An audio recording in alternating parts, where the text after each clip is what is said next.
నోటికి ఇష్టం వచ్చినట్టు మాట్లాడే ముందు ఒకటి గుర్తుపెట్టుకో, మనం అన్న మాటలు మనకు గుర్తుండకపోవచ్చు, కానీ విన్న ఆ వ్యక్తికి ఎప్పటికీ గుర్తుండిపోతాయి. ఇన్ని రోజులు ఎన్నిసార్లు గొడవ పడినా మళ్ళీ కలుస్తామనే నమ్మకం ఉండేది, కానీ ఇప్పుడు లేదు.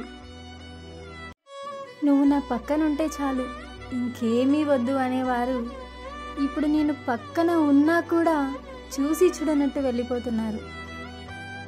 నా వల్ల ఎవరూ బాధపడాల్సిన అవసరం లేదు, నేనే అందరికీ దూరంగా ఉంటాను.